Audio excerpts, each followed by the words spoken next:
How's it going, everybody? It's me, Shane, and I'm here to give you another Kimetsu no Yaiba Demon Slayer episode review recap. Today's episode is called Tengen Uzumi. It is I have that incorrect. That's what I end up calling it. It's actually called Sound Hashira Tengen Uzumi. There we go. Because why would you care about that name? Even though I do appreciate that this show has episodes just named after characters, which brings me to this. I'm going to end up doing this one a little bit different. But before I do something different, let me say something very familiar. Please give me a like, a comment, and a subscribe if you're new here. I'm trying to get the channel up to 200 subscribers. I definitely would appreciate each and every last one of those things. And if you aren't new here, hit the notification bell. So, you probably see my hand off screen fiddling with this. This is a slight spoiler. So I have to do something different with this episode. And it's not really unfortunate. It's just how I do things. See, I have no problem doing reviews, like going through everything that's happened and everything that's said, when episodes are between 20 to 30 or 35 minutes, right? I have no problem doing anything like that. That's pretty dang fun. I think the only time I stop doing that, even when it's 35 minutes, is for when I do like Marvel show reviews. But when we start getting into the 45 to 55 to an hour, I can't do that. I don't want to have a 45-minute video of me just going, this happened, then this happened, then this happened. I love recapping things, I really do, but I don't want to do those type of long videos. And you're probably saying, well, why are you giving us this spiel? The spiel is because this episode was 47 minutes long. And funny enough, it was 47 minutes long. We have maybe 1 minute for the intro, if that, and 2 minutes for the outro. That's just 3 minutes. And I know the outro took that long because I was paying attention to the last 6 minutes. We got a cool ass outro with flashes of things that are going to happen, possibly, and characters that we're going to meet, and all this other cool stuff. But, my camera right there. But it only took 2 minutes. So, you 2 plus 1 is 3, minus 3. This episode's actually 44 minutes long. So, let's run through some things. We're dealing with the fallout from Rengoku Kyojuro from passing away and dying in battle. We get a nice little quick recap, especially if you, like myself, start the second season by watching the Mugen Train arc. We are now going firmly into the entertainment district arc. Now, I have no idea, because I haven't read the manga, and I'm contemplating on if I'm going to read the manga or not, but I have no idea if this is filler or not. And if it is filler, it's pretty damn good filler. If you've read the manga, please let me know down below if this episode is filler. But we're dealing with the aftermath. It's pretty damn sad. It still makes you tear up again, because you have the Kakashi, the ones in the black outfits that go pick up everybody once they've been hurt, make sure everyone's okay. And when we get a flashback of them being picked up from Zenitsu's point of view, because Zenitsu's also pretty quickly. He stole some pretty quick. He stole some sweet bean buns that were being made and replaced them with fake ones. That Aoi, yes, the return of Aoi from the Butterfly Mansion is here. We get some good stuff here, guys, because they're back in these outfits. They got to heal up and they got to train. But we don't get this from Tanjiro in the very beginning. We are greeted with the picture of him being sad, sitting on the bed with, man, Inosuke will not sit on this thing. Of him being sad, sitting on the bed with Nezuko, cute Nezuko, and it's pretty dang sad because even Zenitsu saying, yeah, somebody like Tanjiro can fall into despair and sorrow. It's just being frustrated, looking at someone so well trained like Rengoku. Anybody would feel that way, especially when someone like him dies. And even though he had an odd sound about him, because remember, Zenitsu's thing is hearing, Tanjiro's thing is smelling, Inosuke's thing, I think it's touch. Inosuke's thing is touch. So, yeah, nose, ears, and touch. I wonder who does eyes. I'm actually interested in anybody that does eyes. I wonder if that's Kaho. Kakaho. Is that her name? Kakaho or Kaho? I think it's Kaho. The mute young lady. I actually can just pull it up live while I'm doing this and speaking to you guys. Uh, but anyhow, Zenitsu comes up and one of the cute little three young triplets accidentally headbutts him. Tanjiro's gone. No one can find him. He keeps training even though he shouldn't, and he still has this deep wound in his stomach. And even Lady Shinobu is like on edge because the guy's not resting. He's purposely just pushing himself. And what happens in this instance is he's following Rengoku family Crow to the Rengoku estate. Dude is still hurt. Like he's super, super, super pale. I was super, super wrong by the way. Young lady's name is Canal. Canal? Canal? I forget how to say that. I think it's Kanao. It might be Kanao. Super, super wrong. But yeah. Tanjiro was on his way to the Rengoku family estate. And he very easily knows Senjuro, the little brother. Easily knows who this is because all of the boys look alike. And we get some really good stuff here. We get Tanjiro having interactions with him and the father. Father's just a straight up drunk. He's drinking something called classic barley style sake, straight out of a big ass gourd. And during this little, I don't want to say incident or confrontation, during this little meeting that they're all having, he lets it fly that the Hirafuda earrings lets him know that Tanjiro practices sun breathing, and we get some good lore dump here.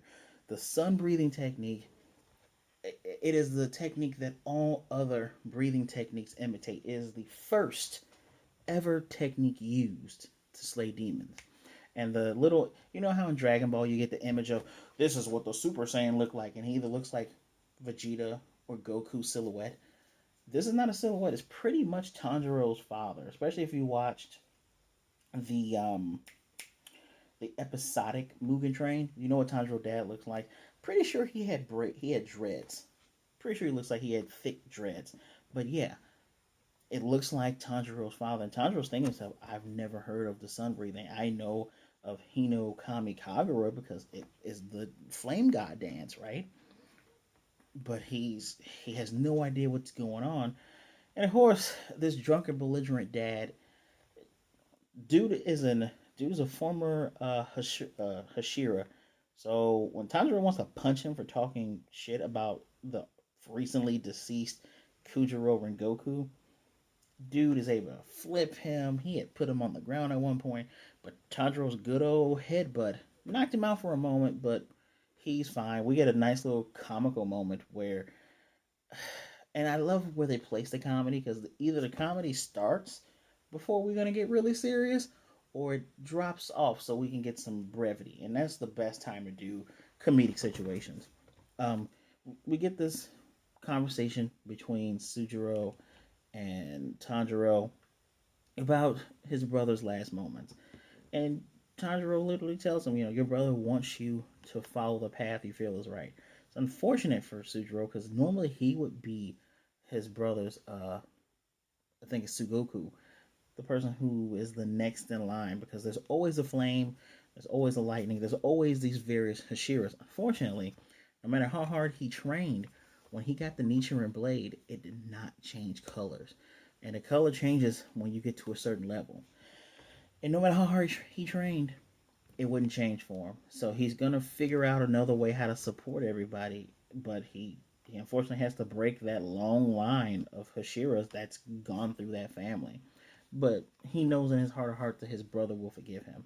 He's very much kind. I think that kindness, I don't know where the kindness from this family comes from, if it's from the mom or if the exuberance is from the father. But Sujiro understood. He even said to Tanjiro, don't blame yourself for my brother dying or that you couldn't do anything. Because Tanjiro literally basically said he's going to carry on the will of flame. The will of flame. That he's going to carry on the will of flame from Rengoku. Even the big boss. The big boss heard that Tanjiro had went off on the demon, saying, "We fight you all when it's dark on. When you have the advantage, you're a coward. You're running away." That kind of gave him a little spark in his head. So I wonder if Big Boss is going to end up talking to Tanjiro again. Looking forward to that. But yes, Tanjiro's basically saying he's going to keep getting stronger. Uh, he's going to carry on and be a powerful Hashira, much like Kujiro. Yeah, Kyojuro. Sorry, which is interesting that he actually calls Rengoku Kyojuro. Very first time he's very familiar. He's very formal, very polite. But that's the first time he said it. He said this in reference to, unfortunately, the 21st Flame Hashira manuscripts. Pages have just been ripped and torn. It's probably from drunk dad getting all drunk when mom is dead and he's all sad and rah rah rah rah rah. Excuse me. So Shinjiro is just gonna look up things on his own from the other manuscripts, ask his followers some questions. He's gonna chronicle this stuff and send in information via their crow. And Tanjiro's he's very casual. Well, he's not casual. He's just saying it's fine. See, whenever he uses the technique, it takes a lot out of him because he can't move how he wants to when he does the total breathing technique constant, when he's doing the constant technique. So he just has to train harder. That's something he puts on himself. That's a thing I love about this character. He doesn't blame anyone else. He doesn't put off anything on anyone else. As a matter of fact, I can identify him because he's pretty damn hard on himself, blaming a lot of things that I think even if Tanjiro was able to master that technique, they probably still would have had a hard time with Akaza. It was just wrong. Well, wrong place, wrong time. But you'll find out more about that in a moment. So yeah, this is great. And to cap off this whole Rengoku family arc, and I say arc because this is kind of like dealing with the fallout of Kyojuro dying. Um, we do get Tanjiro does something good for Senjuro. He gives him the courage to at least speak up to his dad. Like he doesn't disrespect his father. When he tries to tell his dad his brother's last words to him, he's like, he probably hated me, and I already know how he felt. He hated me and probably said so. And he told him just leave me alone. But he's like, cool. Please take care of yourself. That was Big Brother's last words for you. Please take care of yourself. And we get a moment where he gets mad. He grabs the sake and he's gonna drink it, but he can't, and he just starts sobbing and he calls his son's name. He is going to be a very big asset for Tanjiro to figure out how to get this sun breathing stuff put together. And I actually like something like this where you have a character whose whole entire lineage does something else. They are the originators of all this shit, right?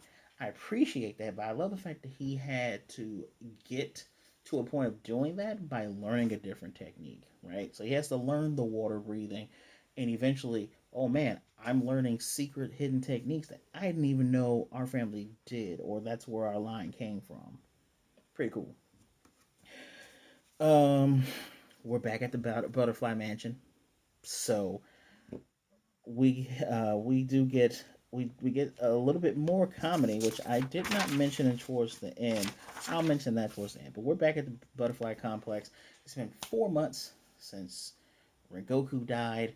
They're all doing super 100 push-ups with the three young ladies on their back, which are, I wrote their names down.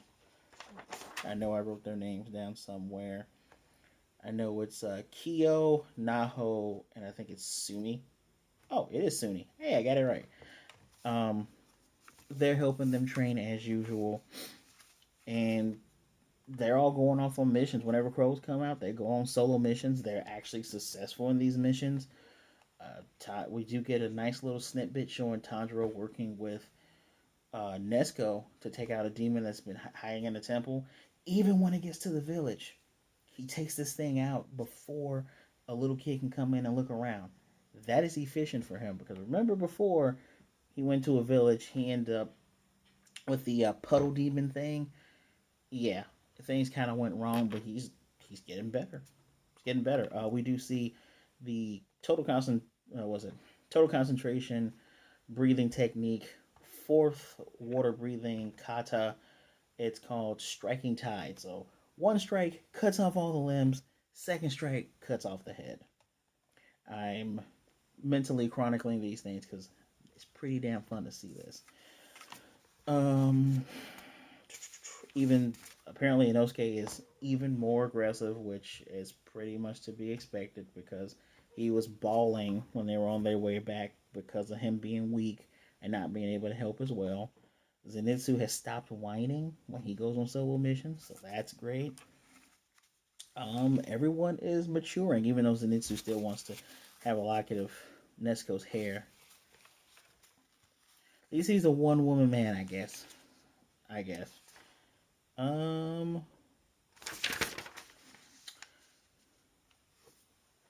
So that ends that moment.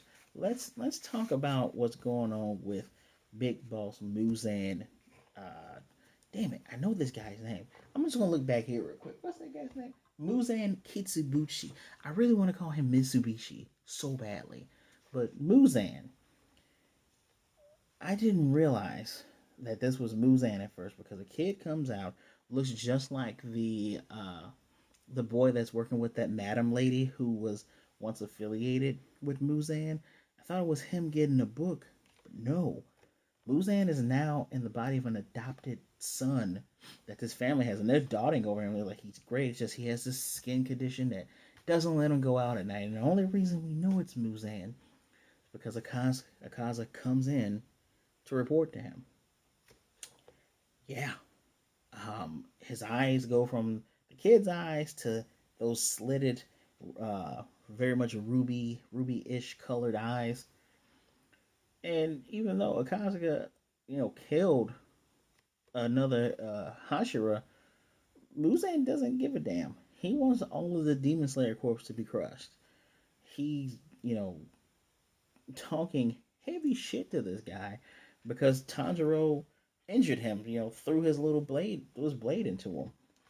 I'm wondering how Muzan learned. I wonder if he knows all of this because they're all connected to him via blood. Because he does this technique where he does this, sends a shockwave, shattering like the glass on his veranda. This kid has a freaking veranda. His veranda doors and the wood and everything. And you see the veins on Akaza pulsing. You see him spilling out blood, just blah. Because he can control people with his blood, right? The dude is abusive as fuck. He's giving off Naraku vibes, and I say that because first we saw him in his Dapper Dan hat, his smooth criminal hat. Then we saw him as a woman, and when we get a flash of the entertainment district, that flash kind of looks like that body. Um, and now he's in this childlike form. I'm wondering if this guy is passing his consciousness by finding suitable hosts that can hold his consciousness, just pumping them full of his blood and taking over their brain. Seems doable. Very Orochimaru of him, but it seems doable. We've seen weirder things in anime. But yeah, Muzan's also looking for a thing called the Blue Spider Lily.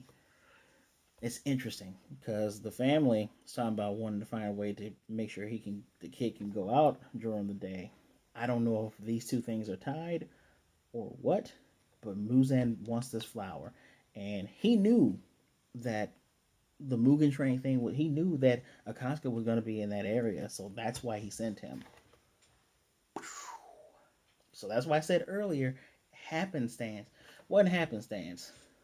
Jackass did it. And of course, Akaza's pissed. Akaza breaks Tanjiro's blade by hand. Remembers what he says, like, I know your face. I'm like, dude, you killed someone he actually admired and cared about.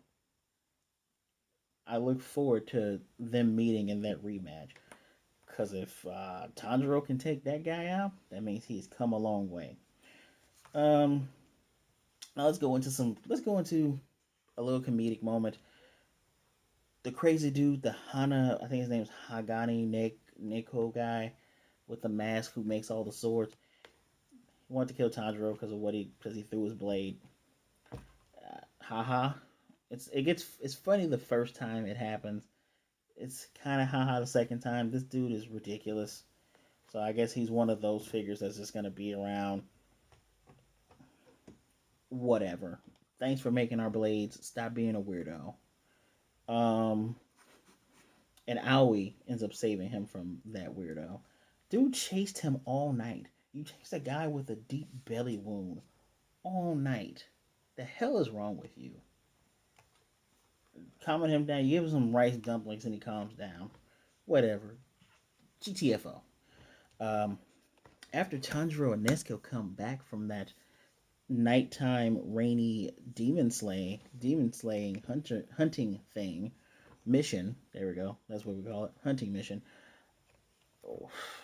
Tengen Uzui has Aoi over one shoulder and has Naho, green butterfly girl. That's what we're gonna call her. She wears the green sash. He has both of them, and we have I said her name, Kanao. She's like, should I stop him from taking them? What should I do? Uh, and she thinks about the coin flip. She's moved. She's moved on with what Tanjiro said. She decided on her own. She's pulling him, and this we get comedic moments from this because he's yelling at her for not speaking because it's unflashy. Then the girls, the other two triplets, jump on top of him, and Tanjiro heard all the screaming, and he comes into the scene. He's like, "Are they attacking him, or is he getting them?" And they're like, "He's kidnapping both of them." Tanjiro goes for his headbutt. Dude vanishes. Still has both girls and vanishes. Just basically says, I am a former shinobi. Your pissant headbutt is not going to work. And this doesn't even matter because they're just like, stop kidnapping people. I believe one of the little girls calls him hentai, calls him a pervert. And, we got Kanao doing her cute little, because she's mostly mute. She doesn't speak a lot. She's almost mute. So she's adorable like Nezuko. That's really funny that the cutest characters are the ones that barely speak or can't speak. But in order to, first of all, Naho doesn't even have a Demon Slayer corpse outfit. Dude goes to insult Aoi, saying she doesn't look like she's super capable, but she's a Demon Slayer. So Tanjiro, of course, takes up for her and goes, "Yo, don't be insensitive. Everybody has their own reasons for doing things." And he says, when Tanjiro gathers himself, he's like, "I'll take her place." He says, "We will take their place." And dude's like, "Who is we?" And we get the coolest entrance these guys have ever done. We have Inosuke on dude's left and Zenitsu on dude's right, or maybe it's my right and my left, but it doesn't matter. They're on the fence, and they jump back and they're in front of Tanjiro like he's a freaking Yakuza boss. Great, great entrance by them. And just flat out say, we'll go. They both just got back. All three of them just got back from missions, but they'll go with him. And dude gives them a look over. Even obviously Zenitsu's already nervous because dude is massive and has muscles, but he doesn't back down. He smacks Aoi on the ass, gives her back to them, and says, "Cool, you three will do." Initially, he said he needed two women, but I believe that's changed because in the outro, I think we see three shinobi women with him, which I'm all for meeting more characters in this crazy world. I think the three boys are going to be doing some housework where we meet more characters. You always know a character is important when their pupils are different. So two little girls, twin girls probably, with different looking pupils than their mom. They look like geishas. There's going to be geishas. It says entertainment district. You mean red light district. So they're gonna go with this guy. Apparently there's tons of strong demons in the entertainment district. We do get to see one lady. It's always the spider ladies with the cleavage showing, and she's throwing looks like silk at them. I'm looking forward to this. The Taisho secret. Excuse me. The Taisho secret was basically he was born to a family of shinobis and had to work in the shadows, but he hated it because it was not flashy. None of the boys believe him because he's super flashy. You know, the giant pebble earrings and the giant muscular gold bands, and he's super weird. But he said, "Hey, I resented having to be in the shadows, and that's what brought this out of me. Or maybe it was already there, and this is what happens." This whole Tai show was funny. It was done in a kabuki style. Um, Apparently, Tanjiro starts because he wants them to introduce themselves, but Tanjiro's like, "Yeah, my name's Tanjiro Kamado. It's my sister. I like this food. She likes this food." And he just cuts off Zenitsu when he's about to do the same thing. He's like, "No, how do you beat demons? I don't care about any of that other stuff." This is gonna be an interesting duo because Tanjiro is able to smell that he gives off this um, sense of reliability, and he believes they can trust him. Of course, dude's like, "Wait, what you smirking at, man? What you smirking at?" So, next episode of this is the second episode entitled "Infiltration into the Entertainment District," which pretty much speaks for itself, right? So the good, we get fallout. I love when shows have fallout of what happened. It's emotional fallout. It's not just everybody going, "Oh man, that thing happened." Flashback, flashback, flashback. We're sad. Time passes and everybody's adults now. No, it's we're all gonna cry for a minute.